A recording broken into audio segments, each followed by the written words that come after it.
What's up, everyone? It is Jason Jani. Welcome back to my channel. In this video, I'm going to share with you 3 key things that you have to do if you are looking to step up your performance game in the private event DJ space. So if you're a party event DJ, not a club DJ, these are 3 things that I tell every single person that joins me on their first event. So if you ever wanted to work with me, this is the first thing that I would tell you before we even get our event started, before we even get to the event, or shortly after we arrive on site to our first party together.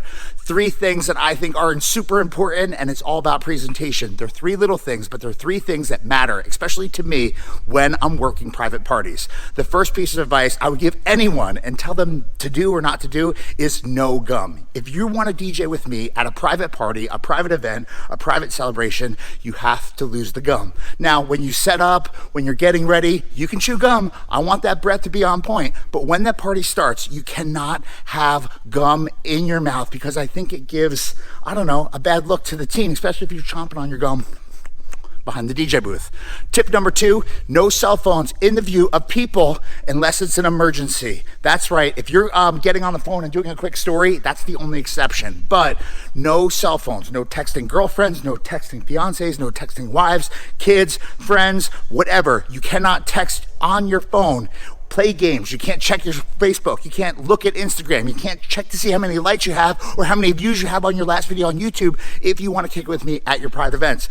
I think it gives a bad kind of like vibe to people that could be observing you from across the way. I think it looks like you're not interested, and it's just something super simple, but it's super important to me. If you want to check your phone, you can do it, but it has to be out of sight of the guests so no one can see you on your phone. If you are on your phone, it gives the vibe that you're not really into the party. And we don't want anyone to think that. The last thing I ask of anyone that works with me on their first day is number 3.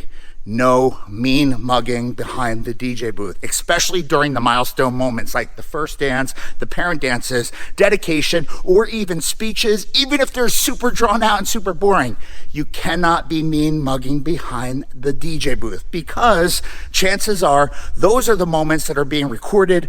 Those are the moments that are being shared. So smile big, enjoy yourself, bop a little bit to the music if you want. It's all about having a good time. And if you give off the presentation or the vibes that you're having a good time, people can feel that, people can feed off of that, and it just sets the tone for the event. If you are behind the DJ booth and you're mean mugging, you gotta stop. You gotta stop. No Serato face, no mean mugging. Do your best to smile, especially during the milestone moments.